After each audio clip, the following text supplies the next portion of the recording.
Baleshwari nursing छात्रों को आत्महत्या मृत छात्र 20 वर्षीय रोमियो रंजन सामल घरे कहीं नथिबा बेले फैन रे बेडसीट बांधी झुली पड़ी से आत्महत्या करिसेंती।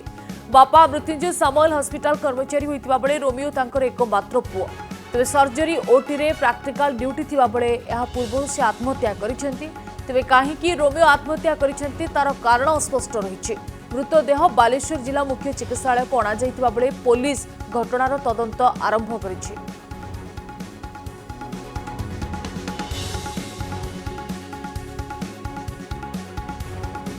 तेबे संपर्क अधिक सूचना आम प्रतिनिधि सुमना पैरा जोड़ी। सुमना, जो अभियोग आसुछि जे जड़े नर्सिंग छात्र आत्महत्या करिसेंती, तेबे आत्महत्या पछर कारण कौन किछि जणा पड़ुछि कि परिवार लोक ए बाबद कौन प्रतिक्रिया देउछंती? देखो तो ये जो अभावनीय घटना घटी जो बालेश्वर हॉस्पिटल रही हॉस्पिटल जो क्वार्टर रही क्वार्टर भितर जो हॉस्पिटल जो कर्मचारी अच्छा पुओ होती जो रोमियो रंजन एकमात्र पुओ। तेज बापा कहवा मुताबक से काली बापा और माँ से बाहर को जाते घरे पुओ थे स्वाभाविक सेमती किसी आत्महत्या करने भली सेमती किसी घटना घटी नाला भी बुझीपार ना प्रकृत में पुओ कि कहीं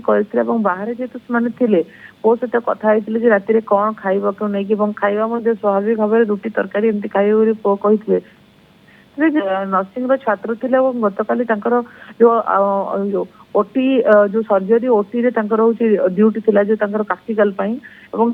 सेटिकी जाई नथिले घरे स्कूटी बाहर छिड़ा होता जो बापा माँ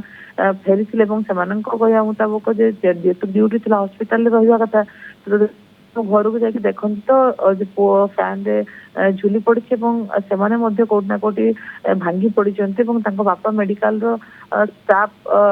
बापा माँ गोटे प्रकार बाक्शून्य से घटना को ग्रहण कर सहज और अधिक किसी जदियो किसी कही ना जानी ना कहते प्रकृति कौन काला पुओ स्वाभाविक थिबा कथा से कहते कौन सेमती घटना घटी नाला जहाँ अनुमान करा कौन हुए तो प्रेम जनित कौन समस्या अन्य किसी कौन स्पष्ट मिलूना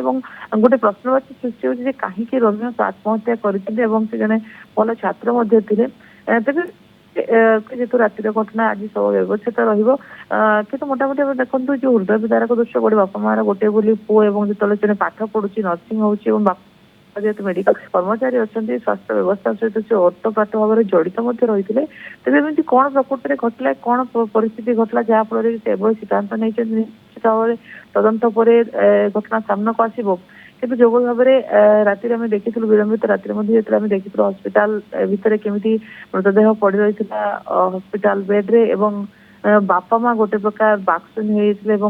होते कोटना कोटी घटना को सहजरे ग्रहण कर पार नथिले। तेबे गोटे बोली ये रोमियो जिते कि घरे एका थे बापा माँ कौन कारण से कम बाहर को जाते घटना से घटाई जो मेडिकल रही क्वार्टर ही से आत्महत्या कर फैन रे बेडसीट बेकर बेडसीट देकी फैन रे झुली पड़ी। जदियो परिवार पक्षरु कुहा जाउछि जे सेमिति किछि कारण नथिला जे घरर पुओ तांकर आत्महत्या करिवो किंतु किछि तो गोटे घटना घटिछि आउ जहा एवे सुधा अस्पष्ट रहिछि। धन्यवाद सुमना आपनकर अधिक सूचना पाई।